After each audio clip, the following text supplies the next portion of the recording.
Alright, I'm going to make a follow-up video on these Joy-Cons. These are the replacements that I got for the broken ones that I received, or the broken one. This Joy-Con was broken, it didn't work out of the box, and these are basically just third-party Joy-Cons. There are a few things I didn't realize about them. They were quite different from what I was seeing, the ones I was seeing online. These have programmable back buttons that act as macro buttons, so you can program macros to the back buttons and stuff like that. But anyways, so the replacement was easy through Amazon. Um, they sent it really quick. I haven't even actually given back the old ones yet. They have someone coming, UPS or whatever, USPS is coming, and then I'm just going to hand them the package. But it came here in like 2 days, and now here are the working ones. These are the ones that actually work. So originally I said that I wouldn't at all recommend these because one was broken and all that. At the same time, I'm thinking of the real Joy-Cons and the issues that those have. And it's kind of hard to say, oh, well, buy the real Joy-Cons because other than just being really expensive, those seem to not be that great either. That's why the lawsuit exists. So I'm kind of leaning towards saying with these, buy at your own risk. Same with the real Joy-Cons, which is why I haven't actually ever bought those. Not on top of the fact that I haven't needed them. Mine are fine. My Joy-Cons, the original ones, are fine. But I see so many people having so many issues that it makes me not want to spend any money on the real ones. But at least if you get it from Amazon, you can get a replacement or a refund really easily. And from what I've been reading from reviews and everything so far, I'm the only one. I'm the one man out on this. I'm the only person that had this issue. They also didn't package mine very well. Both of these, both packages, were not packaged well. They just took a box and threw it in another box, and it just was banging around, asking for someone to kick a field goal with it, and that's that. So, other than that, these are actually very comfortable. Maybe they don't suck like I said originally, but they're very comfortable to hold. You don't have to put a grip on it like the Joy-Cons. They have the programmable back buttons, which work as macros. So you can program individual buttons to them. The only thing is you can only program the face buttons and the bumpers and triggers of this, the specific Joy-Con that you are using. So you can't program the back button here to a D-pad press here, or you can't even program the start button to a macro. You can only these specific face buttons and these bumpers and triggers can be programmed to this. Let me flip it over to this specific one of these. You can't do an analog stick over here or something like that. So they're very limited, and I haven't found much of a use for it other than jumping or something like that. Using boost in Asphalt 9, but even then, I actually find it easier to use the X button. So yeah, there's that. So you can't do clicking the analog stick, none of that. So yeah, these are not those long analog sticks that a lot of other people were getting with these kind of third-party Joy-Cons. I didn't have any issues with them. I honestly have never really had any difference in performance using taller analog sticks and shorter ones on the Switch when playing in handheld, with a Pro controller or vice versa or whatever. But if you're looking for the taller analog sticks, these are more like Joy-Cons in their size. However, one thing that is cool is that I don't have an issue where the thumbstick gets in the way. Even though it's right above the thumbstick, it's spaced out just enough that it doesn't cause a problem. And we can show, let's see if I can get on camera showing how that works. Like when I press down on a button, this doesn't get in the way. Plus, there's more space here, so I can actually come in like this. And when I play, I don't really knock the thumbsticks around or anything like that. So even though they're not offset, you actually don't end up hitting the thumbsticks like that. And they connect right up. Also, they connect right up, and they pair. They're wireless. Um, they are also seen as like green and pink Joy Cons. Um, so it thinks they're pink and green and pink Joy Cons. They have motion controls.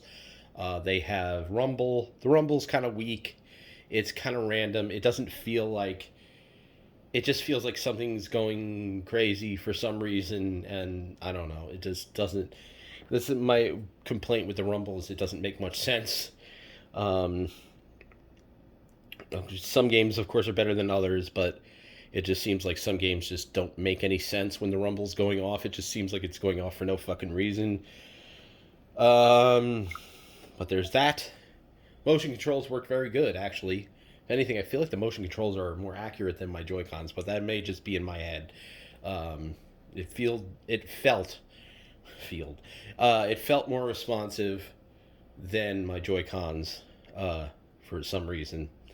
I like that the buttons actually protrude from the Joy-Con, and as opposed to being flush with it because it's easier to press.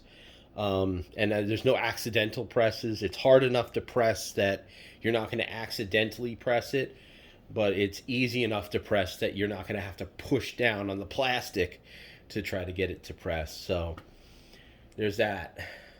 Issues with labeling. So the home button, I believe, is this one. And then there's a turbo button, which you can map turbo buttons if you want to. So you hold the turbo button and map and press whatever button it is that you want to be a turbo button, which I personally actually like. I use that for lots of older shooting kind of side scroll shmups and stuff like that you have to keep pressing buttons. Your thumb starts to feel like it's going to fall off. I tend to use it for that. If it's not in software, having a hardware button is not bad for me personally. But the thing is, I originally was talking about labeling. It's hard to see. Everything's black here, and I can't really see the label, so it's very hard to know or remember which one is the home button, which one is the turbo button. And I believe this is the home button, and let me double check that, and I am right. So you have to memorize that, because, yeah, so that's going to be a memory thing. Yep. Anyway, so yeah, you can't really see the labels on the buttons. They don't show up very well. And I don't think they show up on the camera very well either. Okay. Other thing is the D-pad. That's all right. It's fine. It's a D-pad. Personally, I have a Pro controller, and I used to think the D-pad was fine. And then more fighting games came out for the Switch, and I realized what a piece of shit the D-pad on the Pro controller is. And this works better than the Pro controller D-pad, but that's not saying much for me personally because even I had the regular Joy-Cons and I put a D-pad cap over the buttons, so I would have more of a closer to a D-pad experience with my original Joy-Cons. On that, and even that works better than the one on the Pro controller.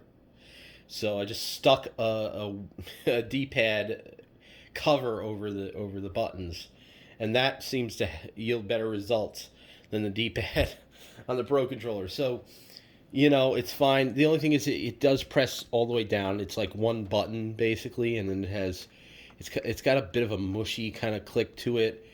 It's accurate to me. I haven't had any issues. That's the most important thing.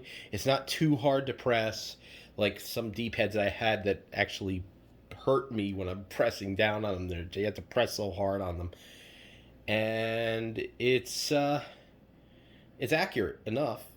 I've had like maybe one or two mispresses, but Other than that, it's been fine. Um, so the D-pad's good. Like I said, it's wireless. You have your capture button and all that. They do feel very cheap. That is one thing. They're close. It reminds me of sticking a couple pieces of Tupperware onto the Nintendo Switch. That's how they feel to me, and maybe a little bit more sturdy than Tupperware. But the plastic is very cheap. Um, So, that's a thing. It's a little weird at first when I feel these things that feel like cheap Tupperware sticking out of my Nintendo Switch. Another thing, there is also, on top of there being the ability to charge these on the sides of your Switch, which is how I would normally do it, there's also USB C support so you can charge with USB C. From what I've heard online, you shouldn't plug them in while they're attached to the Switch. I don't know that if that applies to these as well, but you know, I guess you could possibly overcharge it somehow. Maybe, I don't know. But yeah, so you can charge it with a USB-C cable with a phone charger or something. What else? Oh, here's one thing I noticed that I haven't seen anyone mention. Can you stand this thing up while... Okay, so we can't stand it up like this. It won't stay. Okay, so let's pull out the kickstand, right? No.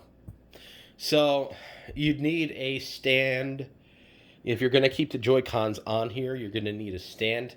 However, of course, you can just take your Joy-Cons off if you would like this.